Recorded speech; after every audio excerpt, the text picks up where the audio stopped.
बिस्मिल्लाहिर्रहमानिर्रहीम। Dear viewers, मैं हूं शराफत अफजल, एक नए प्रोग्राम के साथ आपके सामने हाजिर खिदमत हूं। इस प्रोग्राम में बेसिकली हमने इससे पहले एक लास्ट प्रोग्राम किया था जिसमें हमने इलास्टिसिटी ऑफ डिमांड को डिस्कस किया था।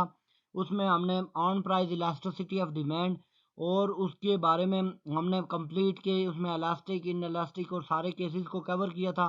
उसके साथ साथ मैंने आपको उसमें बेसिकली जो है डिमांड कर्व की जो इलास्टिसिटी को मेजर करने के मेथड हैं, जैसे पॉइंट इलास्टिसिटी है और इनकम पॉइंट इलास्टिसिटी हो गई, आर्क इलास्टिसिटी ऑफ डिमांड हो गई, टोटल एक्सपेंडिचर मेथड को कवर किया था।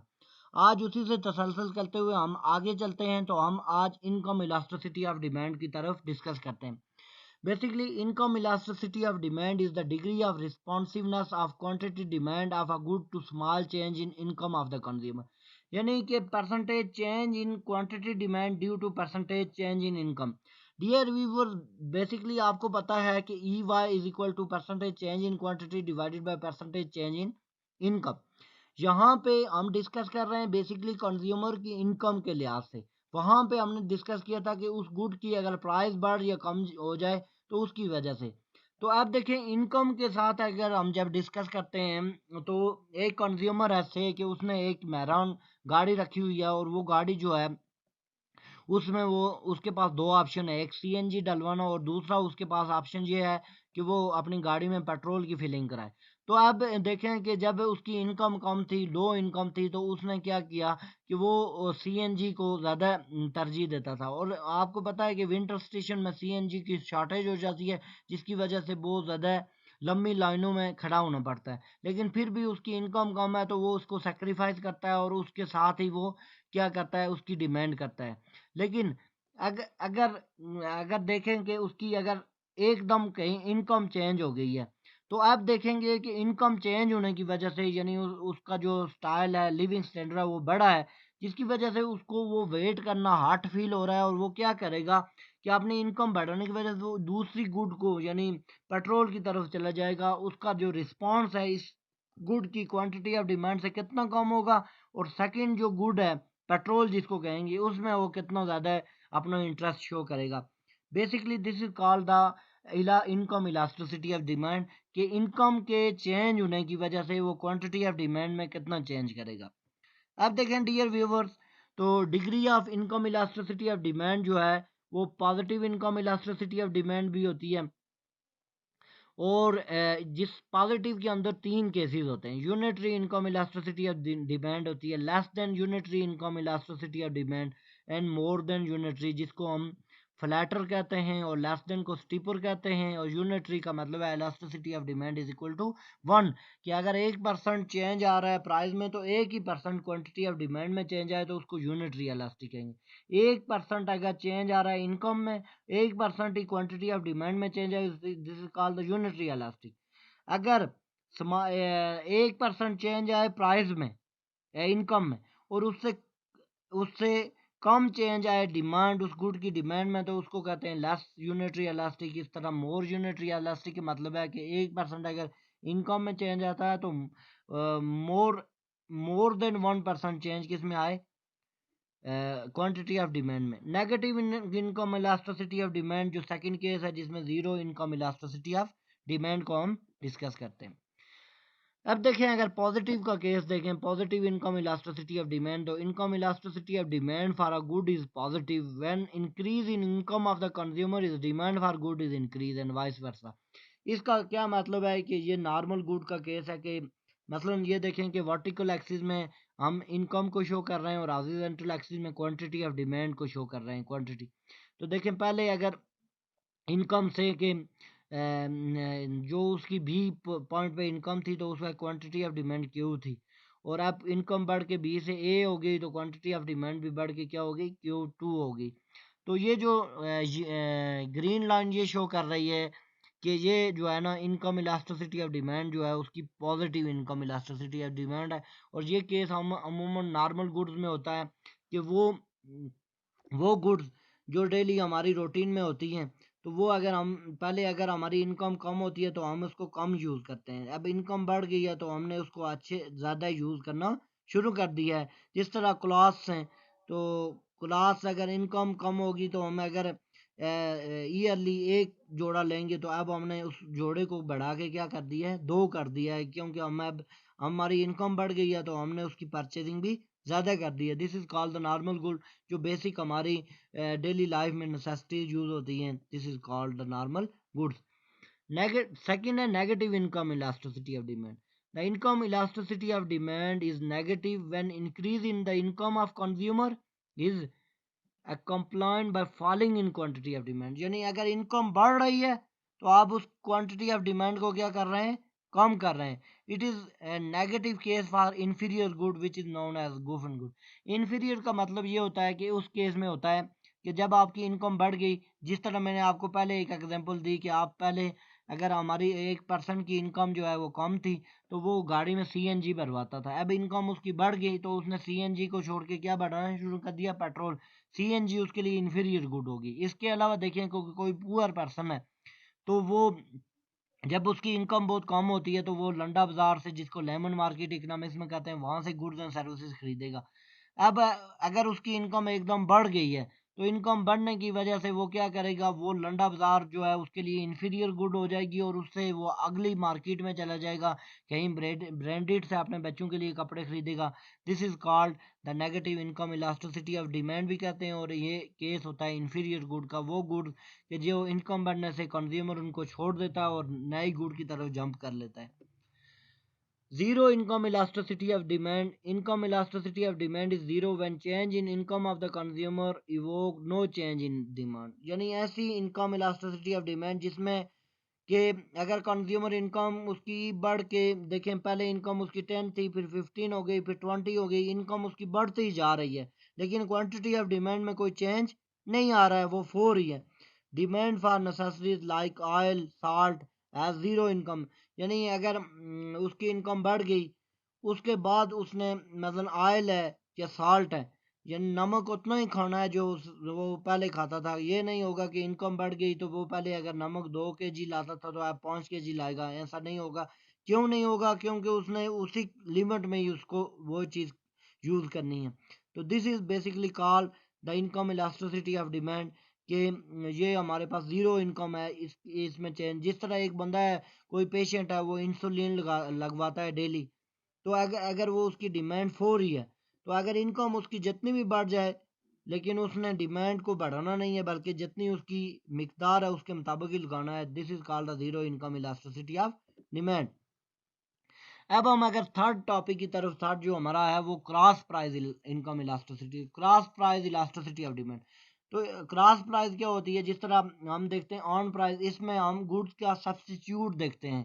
सब्स्टिट्यूट का मतलब कि अल्टरनेटिव क्या चीज़ अवेलेबल है गुड्स के बारे में।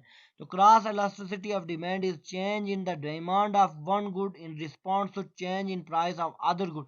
एक प्राइस किसी और गुड की है और डिमांड किसी और गुड की चेंज हो रही है, this is called basically income elasticity of demand, cross price elasticity of demand. इसमें क्या होता है बेसिकली, देखें, E C is equal to delta change in Q X divided by change in P multiply by P Y over Q X. EC cross elasticity QX original quantity demand of X, QX delta QX change in quantity of demand of X, PY original price of Y और change in Y. ये basically substitute का case होता है। जिस तरह के हमारे पास एक पेप्सी की बोतल है और एक कोक है, तो देखें पेप्सी एक अलग चीज़ है और कोक एक अलग चीज़ है, दोनों को यूज़ किया जाता है फॉर कोल्ड ड्रिंक। अगर पेप्सी की प्राइस चेंज होती है, पेप्सी अगर हमारे पास वाई गुड है और कोक जो है एक्स गुड है, तो पेप्सी की प्राइस चेंज होने से कोक की जो क्वांटिटी ऑफ डिमांड में क्या फ़र्क पड़ेगा, और कोक की अगर प्राइस चेंज होता है तो पेप्सी की क्वांटिटी ऑफ डिमांड में क्या फ़र्क पड़ेगा।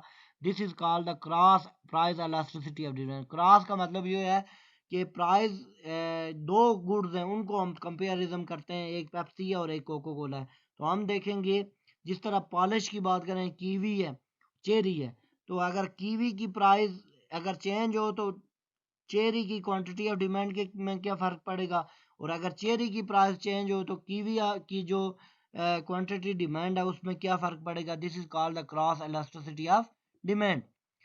अब देखें, क्रॉस इलास्टिसिटी ऑफ डिमांड हमेशा positive cross elasticity of demand positive होती है. It is positive in case of substitute. For example, rise in the price of coffee will lead increase the demand of T. जब coffee की price बढ़ेगी तो लोग क्या करेंगे, टी की डिमांड बढ़ाएंगे, क्योंकि टी की प्राइस कम रहेगी, कॉफी की बढ़ जाएगी, तो लोग कॉफी से किधर शिफ्ट हो जाएंगे, टी. दिस कर शोज द अपवर्ड स्लोप. देखिए पहले प्राइस पी थी, अब प्राइस बढ़ के P1 हो गई, तो उसकी वजह से क्या हुआ कि लोगों ने जो है ना डिमांड किसकी बढ़ा दी, टी की. वो क्यू से Q1 बढ़ा दी, तो ये पॉजिटिव स्लोप होगी. हॉरिजॉन्टल एक्सिस में हमारे पास क्वांटिटी ऑफ डिमांड है और वर्टिकल एक्सिस में प्राइस ऑफ कॉफी. तो आप देखें कि हुआ क्या कि प्राइस बढ़ी किसकी, कॉफी की, और डिमांड, क्वांटिटी ऑफ डिमांड किसकी बढ़ी, टी की.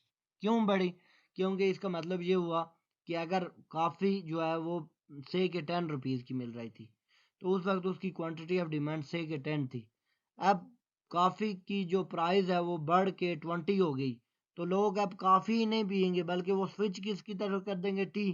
क्योंकि टी की प्राइस वही 10 ही है, और क्वांटिटी ऑफ डिमांड पहले अगर 10 थी तो ये बढ़ के 30 हो जाएगी. क्यों बढ़ेगी, क्योंकि टी हमारे लिए सस्ती है और कॉफ़ी क्या हो गई है, महंगी हो गई है. लोग किधर शिफ्ट हो जाएंगे, टी की तरफ. This is called the cross positive cross elasticity of demand. Negative cross price elasticity of demand हो सकता है ये in the shape of complementary good. Complementary goods क्या होती हैं कि वो गुड्स जो एक गुड को अगर हम लें तो उसके साथ क्या होगा कि हमारे पास जो दूसरी उसकी गुड्स है उसकी भी प्राइस जो है ना उसके साथ मैटर करती है. फॉर एग्जांपल यहाँ पे देखें कि rise in price of the bread will be bring down the demand for better. अगर ब्रेड की प्राइस बढ़ेगी तो ब्रेड और बैटर एक दूसरे की कम्प्लीमेंट्री गुड हैं, क्योंकि ब्रेड के ऊपर बैटर मक्खन लगा के हम खाते हैं. This can slow the downward. इसकी एक और एग्जांपल भी हो सकती है कि देखें इंक है और पेन है हमारे पास. अगर पेन की प्राइस बढ़ेगी तो इंक की डिमांड भी क्या हो जाएगी, कम हो जाएगी. क्यों, क्योंकि अगर प्राइस बढ़ जाएगी लोग पेन कम खरीदेंगे, जिसकी वजह से इंक की भी कोई नहीं खरीदेगा. इसके अलावा देखें कि गाड़ी और उसका सब्स्टिट्यूट उसके साथ पेट्रोल है, ये दोनों कॉम्प्लीमेंट्री हैं. अगर गाड़ी आपके पास घर पे है, पेट्रोल नहीं है, तो आप गाड़ी कैसे चलाएंगे, और अगर पेट्रोल है गाड़ी नहीं है तो आप पेट्रोल किधर डालेंगे. तो ये एक दूसरे कॉम्प्लीमेंट्री. इनमें से एक गुड की भी प्राइस अगर बढ़ती है तो क्वांटिटी ऑफ डिमांड क्या हो जाएगी, कम हो जाएगी. दिस इज कॉल्ड डिमांड जो है वो क्या हो जाएगी, कम हो जाएगी. फॉर एग्जाम्पल के प्राइस ऑफ ब्रेड बढ़ी है P से P1 की तरफ, तो क्वांटिटी ऑफ ब्रेड जो है वो क्या होगी, Q1 से Q1 की तरफ आ जाएगी. क्यों हो जाएगी, कम हो जाएगी, क्योंकि क्वांटिटी ऑफ डिमांड जो है वो डिपेंड करेगी प्राइस ऑफ ब्रेड, क्योंकि ये दोनों गुड्स आपस में एक दूसरे के लिए क्या है, कॉम्प्लीमेंट है, लाजमी है. जिस तरह पेन है, इंक है, पेट्रोल है, कार है, तो अगर इनमें से एक की प्राइस भी बढ़ेगी तो क्वांटिटी डिमांड कम हो जाएगी, जिसकी वजह से ये नेगेटिव स्लोप शो कर रहा है. आप E से E1 की तरफ आ जाएंगे और ये नेगेटिव डाउनवर्ड स्लोप डिमांड कर रहा है. Zero cross elasticity of demand. Cross elasticity of demand is zero when two goods are not related to each other. जब एक दूसरे के साथ गुड्स एक दूसरे के साथ रिलेट ना करें तो उनके आपस में क्रॉस इलास्टिसिटी ऑफ डिमांड क्या होगी, जीरो होगी. For example, rise in price of wheat will no affect the demand for shoes.